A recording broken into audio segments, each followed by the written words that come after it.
잠깐 기도하고 시작하도록 하겠습니다. 하나님 아버지 감사합니다.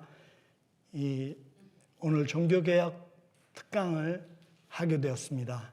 주님, 개혁자들이 우리에게 보여주었던 그 신앙의 아름다운 모습을 저희가 배우고 함께 따라갈 수 있도록 주님 저희를 축복해 주시고 은혜 베풀어 주시옵소서. 예수님의 이름으로 기도했습니다. 아멘. 종교개혁이 왜 일어났을까요? 여러분들 다 성경 박사신 걸로 제가 알고 있어요. 그런데 종교개혁이 왜 일어났냐라고 했을 때 그럼 언제 일어났죠? 종교개혁이? 1517년 10월 31일입니다. 지금으로부터 508년 전에 종교개혁이 일어났는데 마틴 루터가 비텐베르크에 있는 성교회의 그 정문에다가 95개조 반박문을 붙였어요. 그러면서 그것이 시발점이 되어서 종교개혁이 시작되었는데요. 뭐에 대한 반박문이냐? 95개조 반박문이 뭐를 반박하는 것이냐라고 했을 때 면죄부라는 게 있었습니다. 그 당시에 500년 전에 지금 아까도 설교에도 말씀하셨는데 그 성 베드로 성당을 짓기 위해서 그걸 지으려니까 돈이 어마어마하게 들잖아요. 그래서 교황이 그 성당을 짓기 위해서 면죄부를 팔았습니다. 면죄부가 뭐냐 하면은 조그만 이런 종이에요. 이런 종입니다. 이런 종인데 이런 종이에다가 그걸 사면 그걸 한 몇 굴덴 정도에 사요. 몇 굴덴, 우리 지금 돈으로 한 10만 원 될 거예요. 그런 돈을 주고 사면 내 아버지가 돌아가셨어요. 아버지가 돌아가셔서 연옥에 계십니다. 연옥에 계시는데 예수님 안 믿던 사람이에요. 그러니까 연옥에 갔겠죠. 지옥에 갔겠죠. 근데 그 사람이 요걸 사면 이 아들이 요걸 딱 사면 연옥에 있던 아버지가 천국으로 올라간다고 가르쳤어요. 이 말도 안 되는 얘기죠. 그죠? 도저히 이해가 안 되는 그런 얘기를 교황이 그렇게 얘기를 했어요.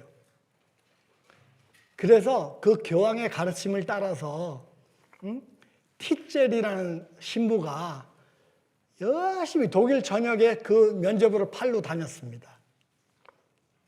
장사꾼이죠. 그러니까 면죄부를 팔러 다녔어요. 그래서 거기에 대한 반박문, 그 면죄부는 아니다. 이것이 진리가 아니고 우리가 어떻게 하나님 나라에 갈 수 있느냐라고 했을 때 95개 조항에 1조항부터 95개 조항까지 밑에까지 전체가 거의 같은 내용인데요. 회개함을 통해서 하나님 나라에 우리가 갈 수 있다. 이렇게 이제 마틴 루터가 썼어요. 맞잖아요. 그죠?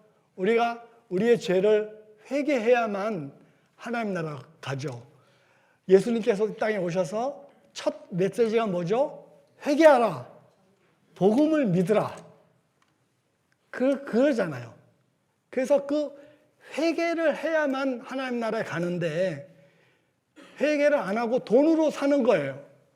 구원을, 나의 구원을, 또 나의 아버지의 구원을 돈으로 사는 겁니다. 그렇게 교회가 타락하면 그렇게 된다는 거예요. 자, 말씀 하나 올려주세요. 우리가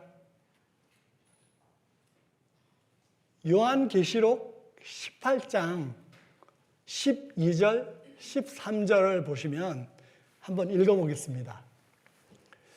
그 상품은 금과 은과 보석과 진주와 세마포와 자주 옷감과 비단과 붉은 옷감이요 각종 향목과 각종 상아 그릇이요 값진 나무와 구리와 철과 대리석으로 만든 각종 그릇이요 계피와 향료와 향과 향유와 유황과 포도주와 감람류와 고운 밀가루와 밀이요 소와 양과 말과 수레와 종들과 사람들의 영혼들이라. 이게 이제 요한계시록에 바벨론이 멸망할 때 나오는 말씀이에요. 바벨론 장사꾼들이 이런 걸 팔았다는 거예요. 이런 걸 팔았어요. 뭘 팔았죠? 금, 우리 좋아하는 거 있잖아요. 금, 은, 보석, 진주. 이건 이제 장식품, 우리 장식이에요. 그 다음에 세마포, 옷과 비단과 이런 거 사고, 그 다음에 뒤에 그릇 사고, 그 다음에 가구도 사죠. 그죠? 그 다음에 식품 사죠. 계피, 향료, 다 사고, 이제 그럽니다. 거기까지는 괜찮아요. 거기까지는 다 우리가 사고 파는 거예요. 그건 좋은 거예요. 근데 그 뒤에 보면 말 팔죠. 말이 이게 자동차예요. 그 당시에는 이제 우리 지금 자동차 파는 거예요. 그 다음에 수레와 종들과 사람들의 영혼들이라. 그러니까 자본주의가 극치에 달하면 저렇게 된다는 거예요.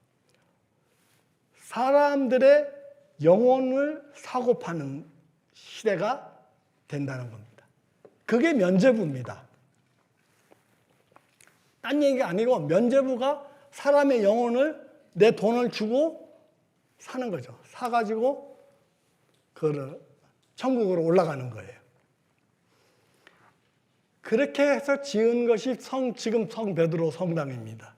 바티칸에 있는 그 엄청난 그 성당이요. 이제 정말 우리 같으면 성질 같으면 그 가서 다 때려 부시고 싶어요. 그런데 그런 일이 벌어졌다는 말이에요. 오늘날 우리 한국교회도 우리가 헌금 내면 다 교인으로 인정받습니다. 그럼 그게 결국은 헌금 내고 교인으로 인정받으면 내 영혼을 사는 거예요. 다른 거 없잖아요. 그런 상황에 속할 때 개혁자들이 나와서 아닙니다. 이것은 아닙니다. 진리입니다. 우리가 무엇을 통해서 구원을 받습니까? 라는 것을 이제 설파하기 시작했습니다. 올려주세요. PPT 올려주세요. 예, 다음 올려주세요. 예, 다음.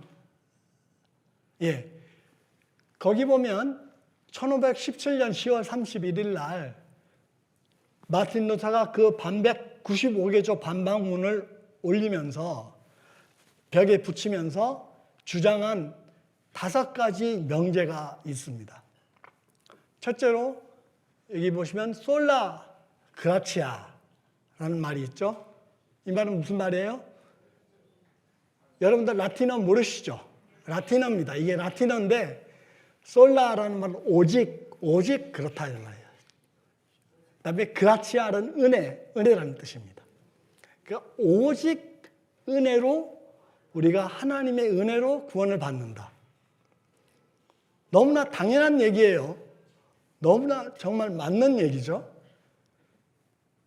그래서 인간의 공로가 아닌, 우리가 인간이 무슨 백만금을 교회에다 갖다 바쳐도 그런 거는 공로죠. 그런 것은 그런 게 아니죠. 또 우리가 아무리 열심을 내서 성가대를 하고 뭘 하고 해도 하나님 앞에 아무 의미가 없는 거예요. 우리가 하나님께 구원을 받을 수 있는 유일한 길은 은혜로만 구원을 받는 거예요. 하나님의 은혜가 일방적인 은혜로 우리를 구원해 주셨기 때문에 우리가 그리스도인이 될 수 있는 것이죠. 그러면 그 은혜는 그럼 어떻게 받느냐? 그 은혜를 받는 방편이 있어요. 그게 솔라 피데입니다. 이 피데라는 말은 믿음이라는 뜻입니다. 그러니까 우리가 하나님의 은혜를 받는 방편이 있어요. 하나님께서 우리에게 은혜를 주시기를 원하시는데 우리에게 믿음을 주십니다. 먼저 믿음을 통해서 그 은혜를 받습니다. 우리 믿음의 조상 아브라함이 믿음의 조상이죠. 그죠? 그러니까 하나님께서 아브라함을 일방적으로 택하셨어요. 그건 일방적인 은혜입니다. 아브라함이 뭘 잘해서 그런 게 아니고 하나님이 일방적으로 아브라함을 택해서 이제 했는데 믿음을 또 주셨어요. 그 말씀을 주시면서. 그래서 그 믿음을 통해서 의롭다 칭함을 받았죠. 그렇죠? 창세기 15장 5절에 보시면 그런 말이 나오죠. 아브라함이 여호와를 믿음에 이것을 그의 의로 여기셨느니라. 그래서 믿음이 오직 믿음이에요. 다른 방법은 없습니다. 우리가 하나님의 의뢰를 받을 수 있는 유일한 길은 믿음밖에 없습니다. 두 번째, 세 번째. 그러면 그 믿음을 그럼 우리는 어떻게 갖게 될까요? 우리는 믿음을 여러분들 다 믿음 가지셨고 여기 나오셨잖아요, 지금. 근데 왜 믿음을 어떻게 믿음을 가질까요? 믿음은 하나님의 말씀을 배움을 통해서 갖습니다.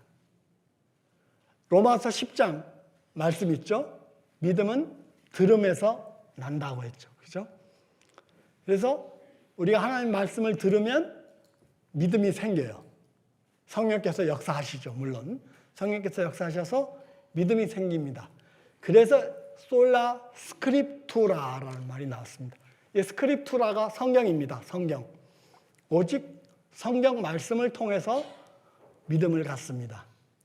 이 세 가지를 전체를 우리가 비추어 봤을 때 또 오늘 우리 설교 말씀하신 대로 목사님께서 설교 말씀하신 대로 오직 그리스도만을 통해서 우리 십자가만을 통해서 구원을 받죠. 그죠? 십자가만을 통해서 오직 그리스도를 통해서 구원을 받는데 그것을 라틴어로 솔루스 크리스토스라고 합니다. 그리스도만을 통해서 구원을 받는 겁니다. 자, 그러면 그 다음에 어떻게 될까요? 그 다음에 우리가 구원을 받은 목적이 뭘까요? 여러분 다 구원을 받았잖아요. 여러분 우리 다 받았는데 우리가 뭐 때문에 구원을 받았어요? 잘 먹고 잘 살라고 구원 받은 거 아닙니다.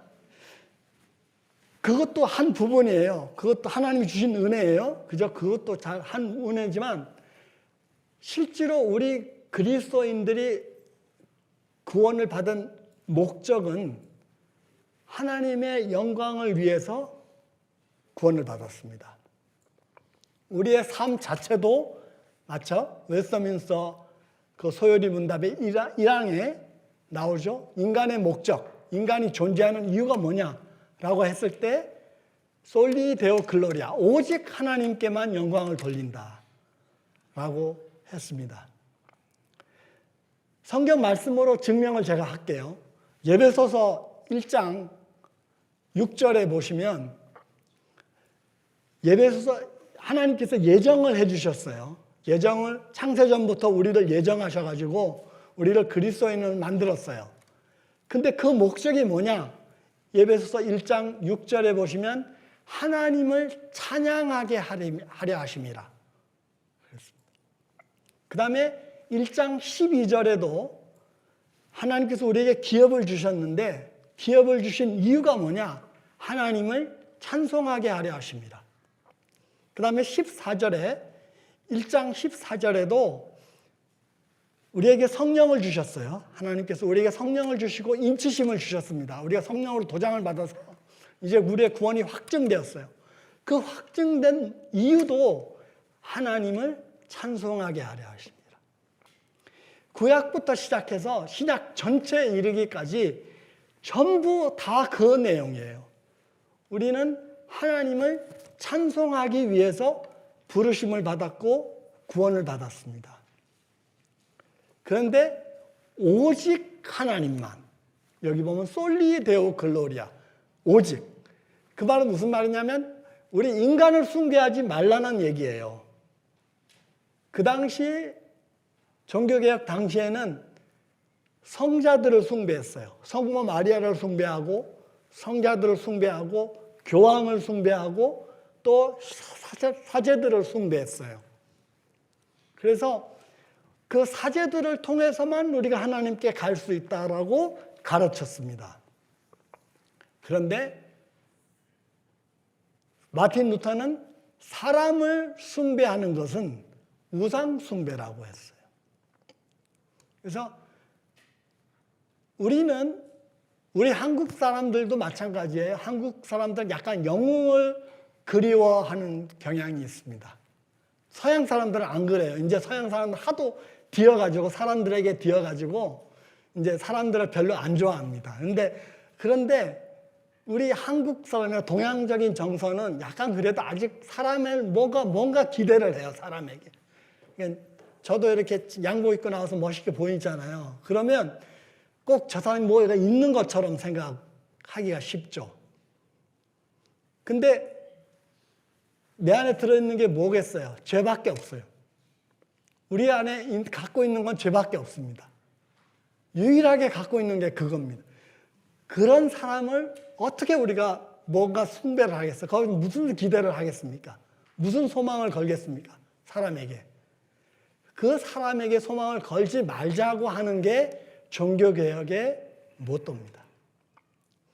여러분, 그래서 우리가 개혁자들의 후예들이잖아요. 우리는 개혁자들의 후예들인데, 그러기 위해서는 사람이나 어떤 사람이 만든 조직에 기대를 하면 안 돼요.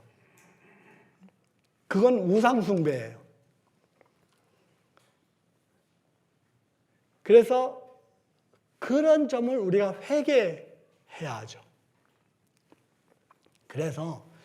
그래서 마틴 루터가 뒤에 보면 알게마이네스 프리스터툼이라고 해서 모든 그리스도인들의 제사장 역할을 강조했어요. 그러니까 만인 제사장 제도예요. 만인 제사장. 그러니까 여러분들이 다 제사장이라는 뜻입니다. 그 당시에는 사제들을 통해서만 하나님께 갈 수 있었어요. 지금도 가톨릭 교회는 마찬가지예요. 지금도 똑같아요. 그런데 그래서 우리가 성만찬을 하잖아요. 그러면 가톨릭 교회는 신부들만 떡과 잔을 마십니다. 일반 성도들은 잔을 못 마십니다. 떡만 먹어요. 그런 차별이 어디 있어요? 이게 완전히 차별이죠. 근데 그렇게 가르쳤단 말이에요. 근데 마틴 루터는 그게 아니다. 모든 신자는 직접 하나님께 갈 수 있다. 그 근거가 뭐예요? 그 근거가 예수님께서 십자가에 돌아가실 때 휘장이 위에서부터 아래까지 쫙 찢어져서 활짝 열렸죠. 하나님께 가는 길이 열렸습니다. 하나님께 가는 길이 열려서 이제 우리는 하나님께 직접 기도할 수 있어요. 사제를 통하지 않고 직접 기도할 수 있어요. 그리고 하나님께 직접 나가서 하나님의 은혜를 구할 수 있어요. 그게 개신교예요. 그게 바로 우리가 여기 있는 이유입니다. 자, 그래서 여러분들이 이 점을 굉장히 잘 알아야 돼요. 그래서 여러분들이 평신도라는 가명을 쓰고 핑계 대시면 안 돼요. 칼 바르트라는 스위스의 유명한 신학자가 있는데요. 그분이 하신 유명한 말이 있습니다. 교회의 역사에서 평신도란 말은 사라져야 한다 라고 얘기했습니다. 그래서 가장 나쁜 단어라고 했습니다. 그 말은 무슨 말이냐면, 우리가 평신도이기 때문에 내가 뭘 할 수 없어. 내가 평신도이기 때문에 나는 조금 빠져도 돼. 그러면 사역은 목사만 합니까? 아니잖아요. 목사님은 여기서 사역하는데요. 여러분들은 어디 가서 사역해야 돼요? 세상에서 사역해야 되잖아요. 세상에서 학교에 가서, 직장에서, 연구소에서, 노동 현장에서 사역해야 되잖아요. 여러분들이 그 사역자들이라는 뜻이에요.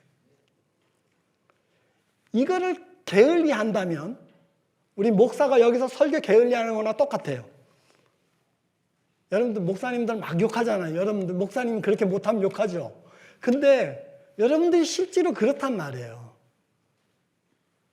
정말 사역을 우리가 세상에서 하는 게 예배예요. 그게 예배입니다. 로마서 12장 1절에 저는 다 증명을 해요. 말씀으로 증명을 하니까 로마서 12장 1절에 너희 몸을 그리스도의 산 제사로 드리라. 이것이 영적 예배니라 이렇게 써 있어요. 확인해 보세요. 영적 예배라고 써 있습니다.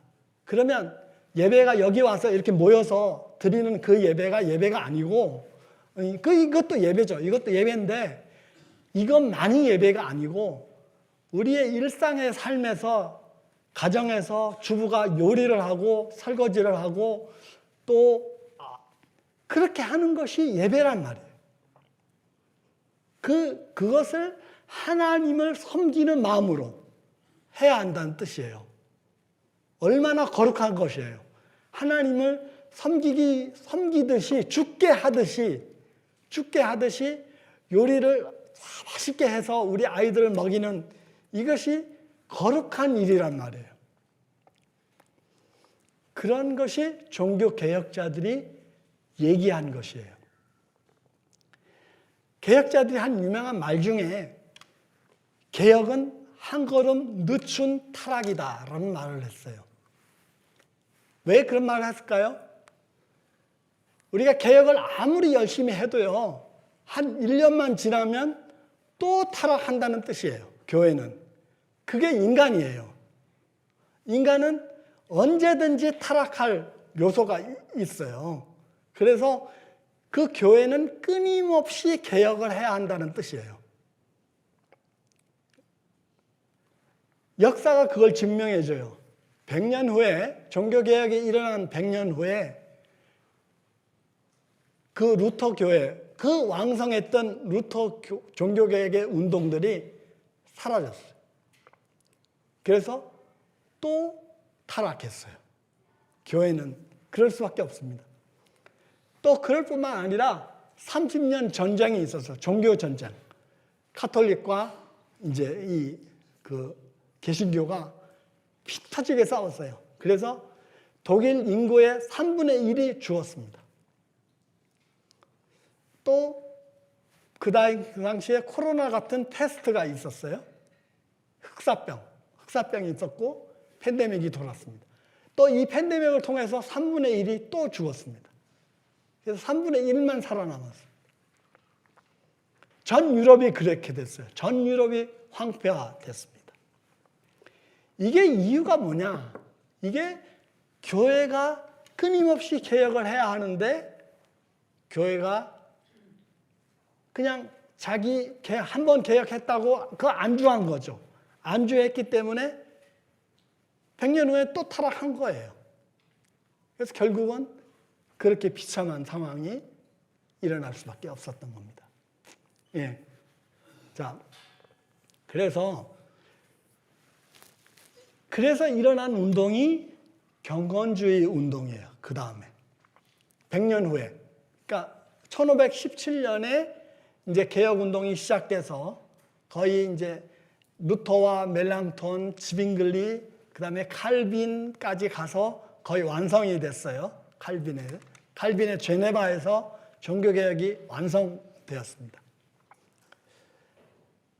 그 완성된 다음에 한 50년 후에 벌써 타락이 시작했다는 것이죠.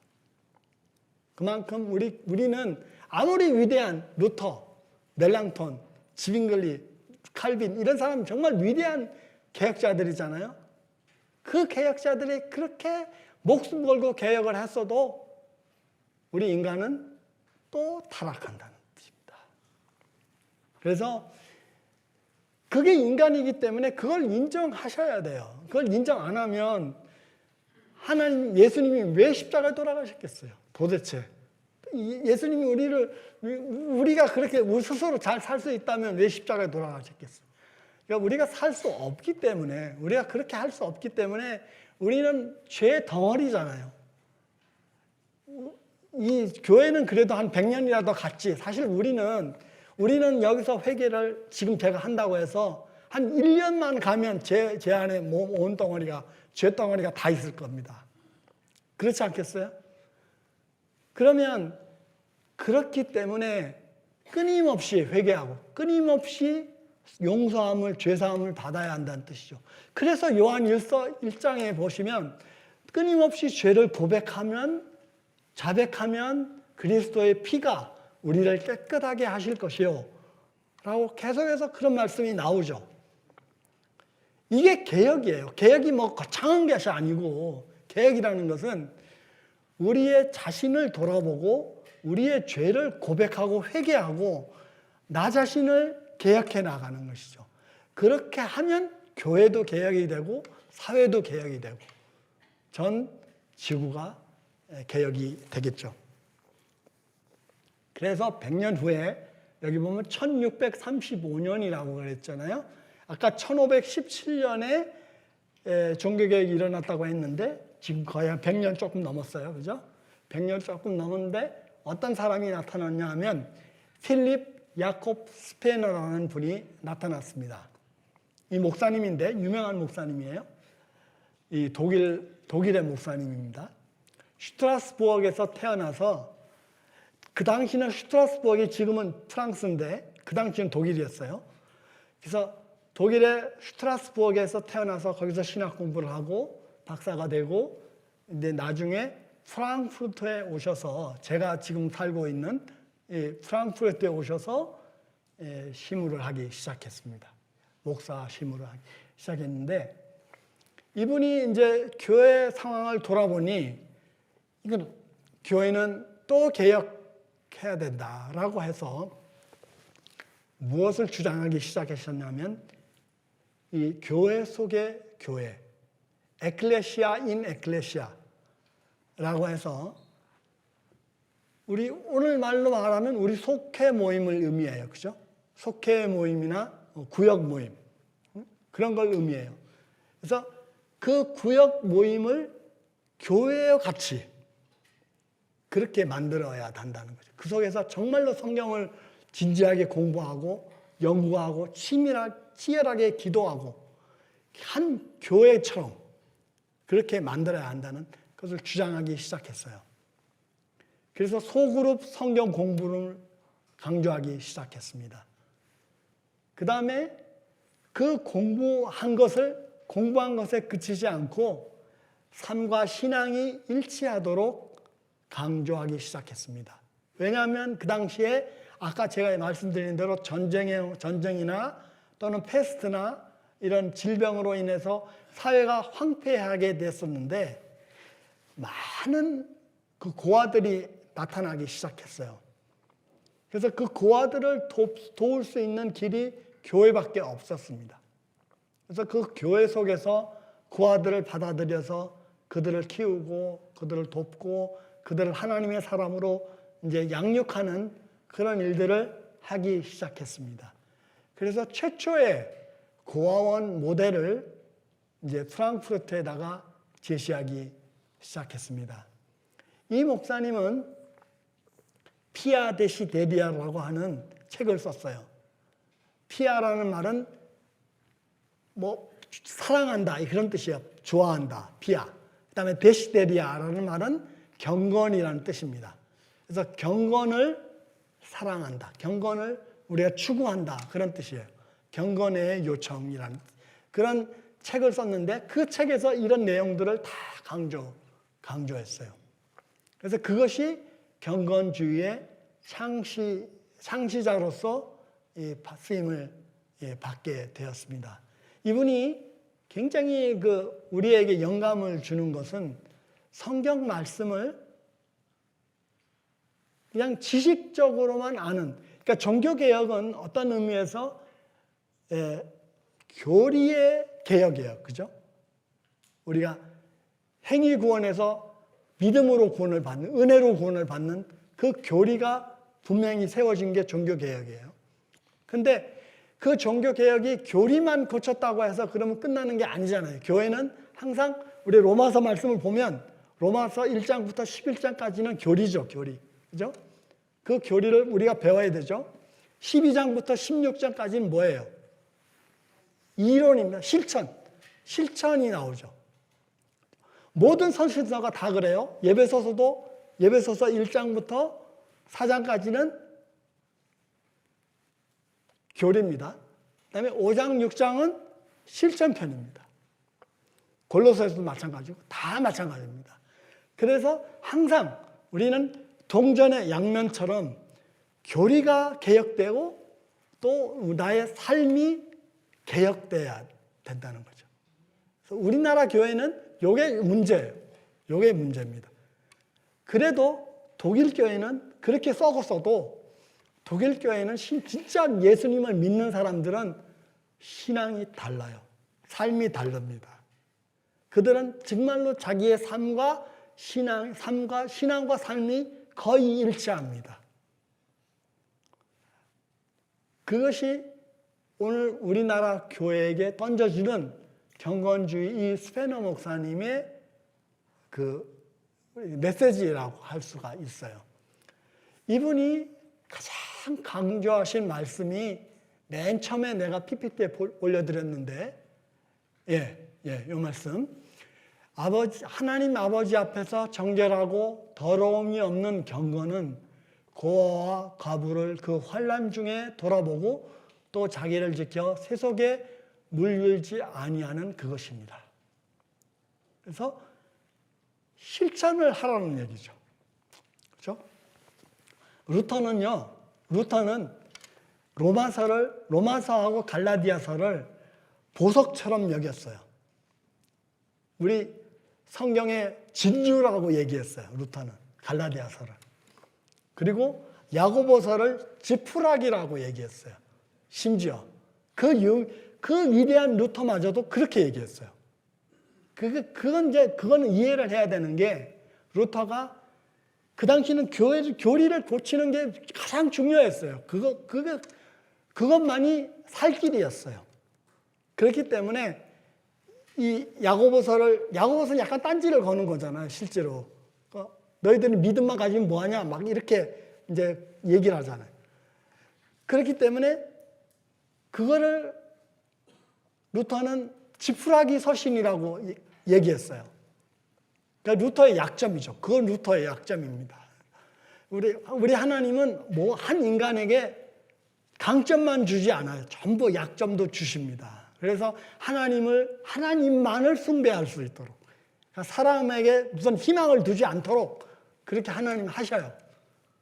그래서 바로 루터의 약점이 그건데 그 약점을 스페너 목사님이 말씀하신 거예요.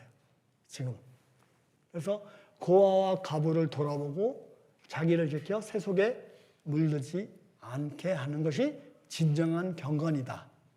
그래서 우리가 그 당시의 사람으로서 우리 구약 성경에도 마찬가지고 가장 약자가 누구예요? 약자가 고아와 과부와 나그네죠. 나그네. 그러니까 나그네는 오늘날로 말하면 이주민 노동자들이 나그네죠. 그죠? 그 세 부류를 우리가 마음을 다해서 섬겨야 한다는 뜻이에요. 하나님이 원하시에요. 하나님은 고아와 과부의 하나님이시에요. 그래서 시편 말씀에 그렇게 나옵니다. 그래서 그 다음에 이 스페너의 제자가 있습니다. 스페너의 제자가 한 30년 후에요. 스페너가 1635년이라고 그랬으니까 여기 보면 1663년이죠. 그렇죠? 스페너의 제자인데 이분이 아우구스트 헤르만 프랑케라는 교수님이십니다. 교수님인데 신학 교수님인데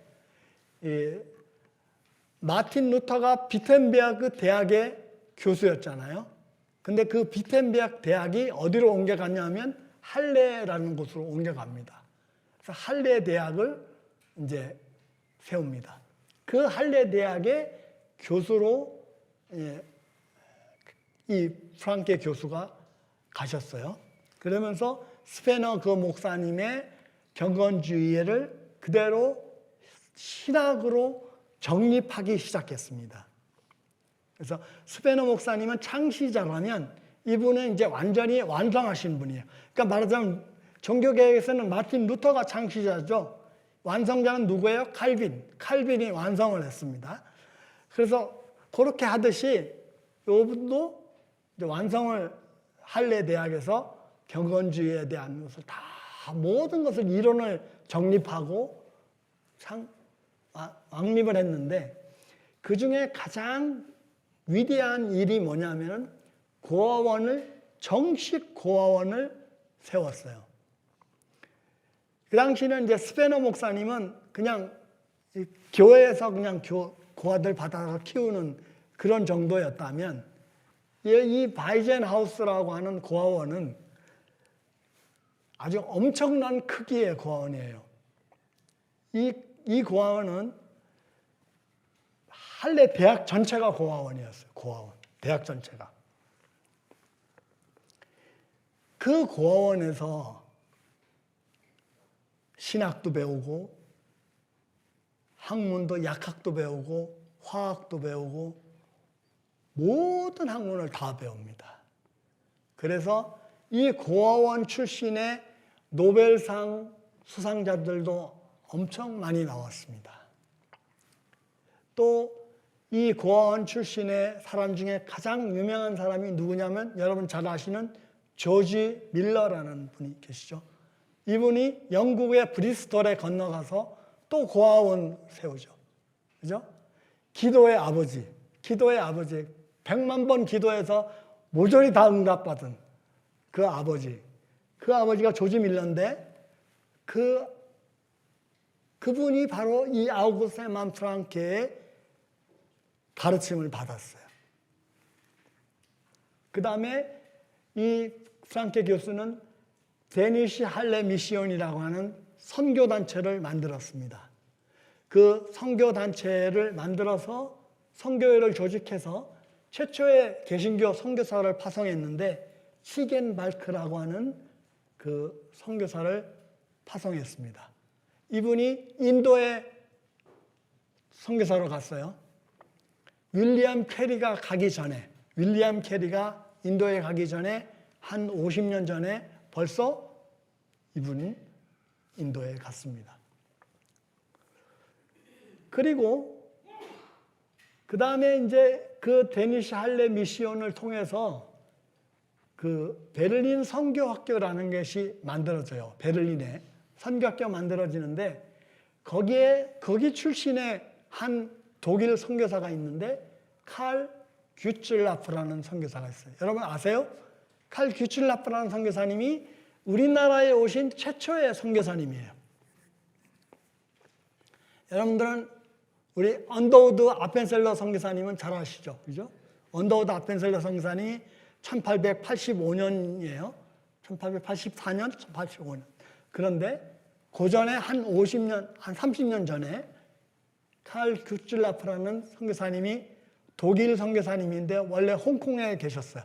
홍콩에 선교사님으로 계시다가 조선에 복음이 필요하다라는 것을 듣고 조선에 배를 타고 오셨는데 어디에 도착하셨냐면 서해안 고대도에 도착하셨습니다.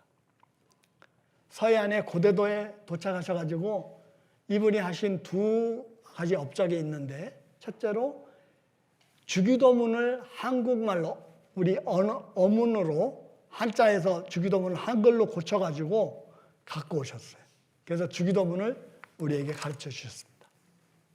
그리고 감자 씨앗을 갖고 오셨습니다. 감자 씨앗을 갖고 오셔서 우리에게 감자를 재배하는 방법을 가르쳐 주셨습니다. 이 말은 우리 미국 선교사님들은 돈이 많아서요. 병원도 짓고 뭐 학교도 짓고 많이 하잖아요. 근데 이 독일 선교사님들 가난했어요.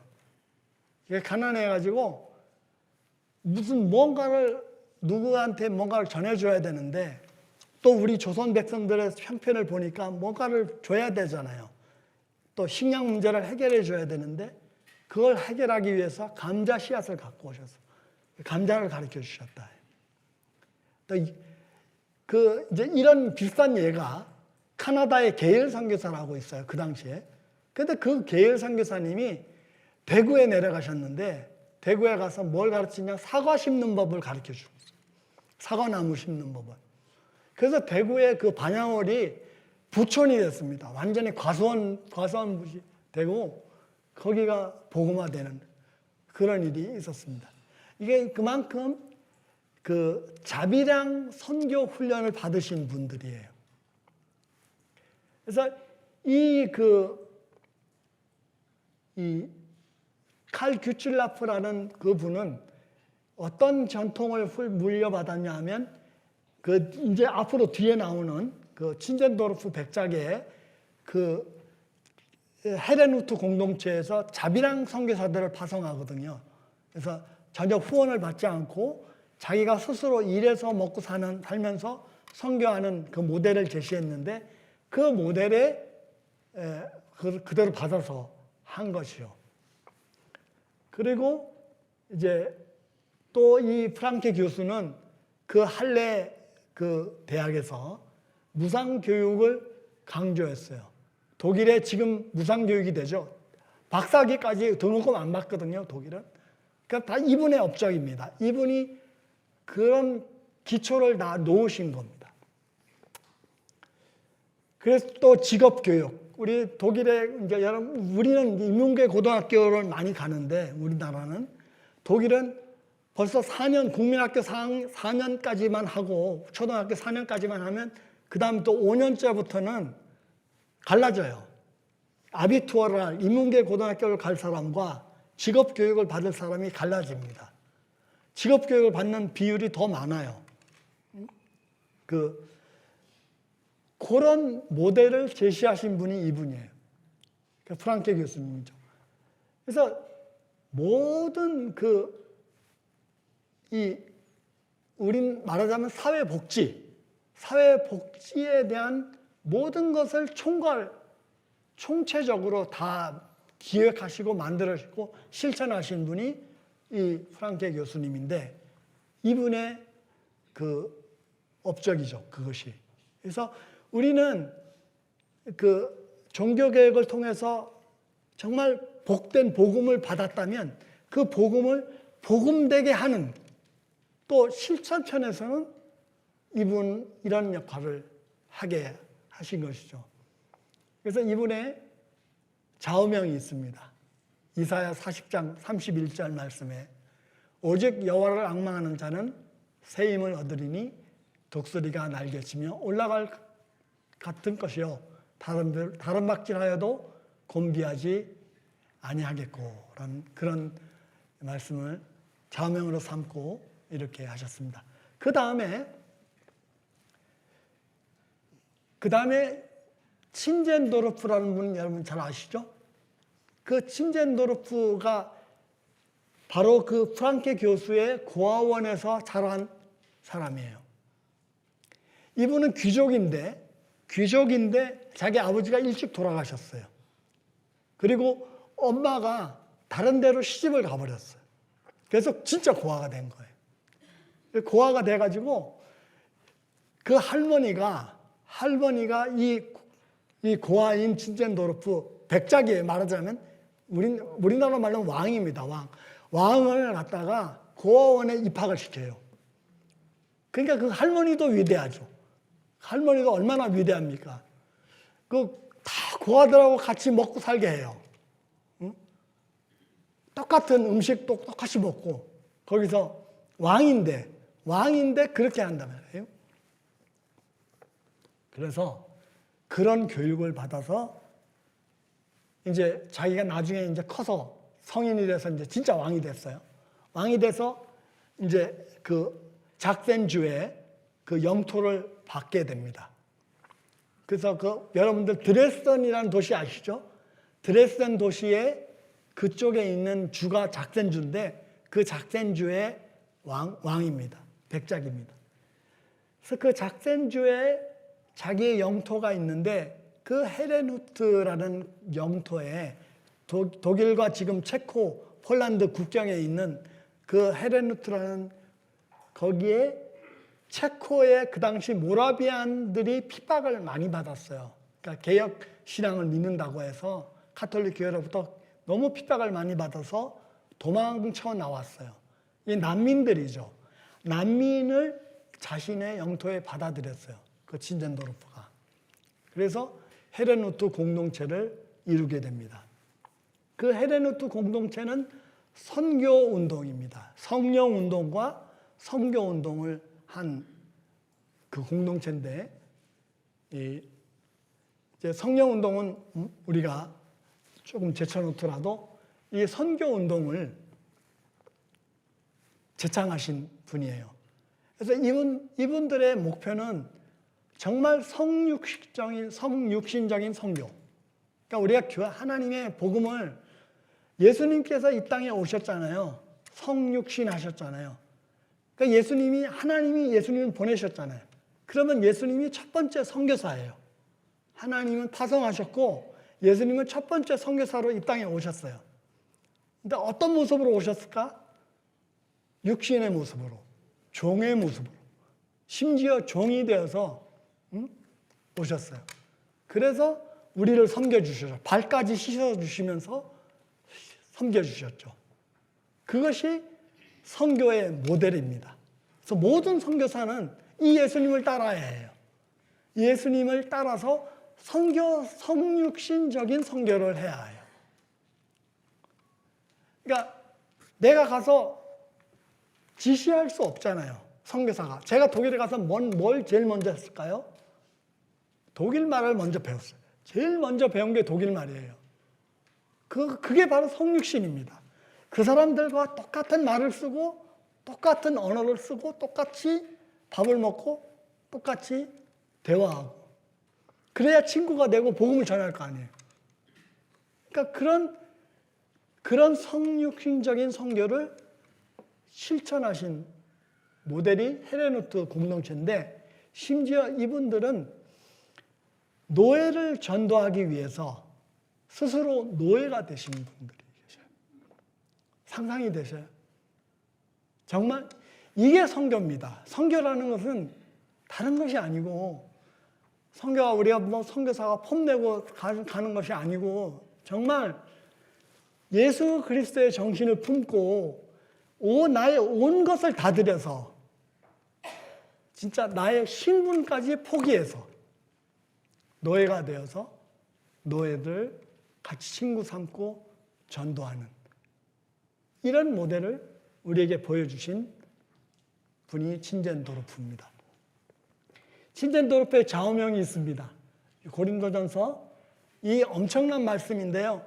저도 이 말씀을 굉장히 좋아하는데 만일 누구든지 주를 사랑하지 아니하면 저주를 받을지어다.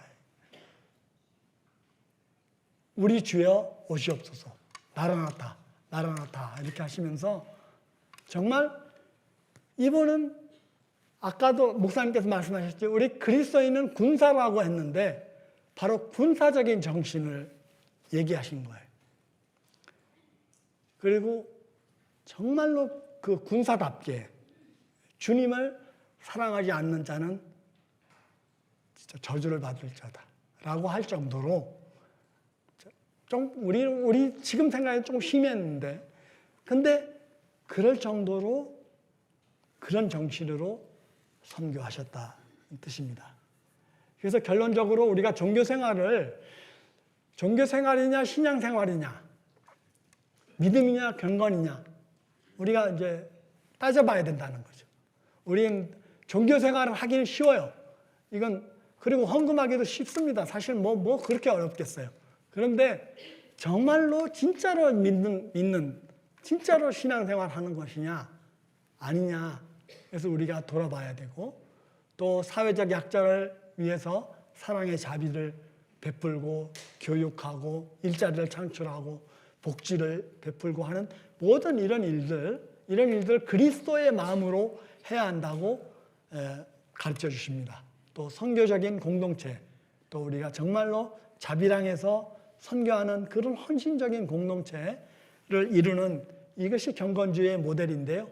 이 모델을 우리가 다시 한번 종교개혁의 주일에 배워서 다시 한번 또 우리의 삶에도 적용하면 좋겠습니다. 잠깐 기도하겠습니다. 하나님 아버지 감사합니다. 하나님께서 이 마틴 루터와 칼빈을 통해서 우리에게 교리적인 개혁을 허락하여 주셨다면 또 우리 경건주의의 스페너 목사님과 프랑케 목사님 또 친젠도르프 목사님을 통해서 우리에게 정말 참된 경건이 무엇인지 참된 신앙생활이 무엇인지를 가르쳐 주시고 선교가 무엇인지 가르쳐 주신 주님께 감사합니다. 제가 이 모델을 잘 배우고 순종해서 하나님의 사람답게 살 수 있도록 주님 축복해 주시고 우리 교회를 축복해 주셔서 이 교회가 선교적인 공동체가 될 수 있도록 하나님 도와주시옵기를 간절히 기도드립니다. 우리 주 예수 그리스도의 이름으로 기도합니다. 아멘.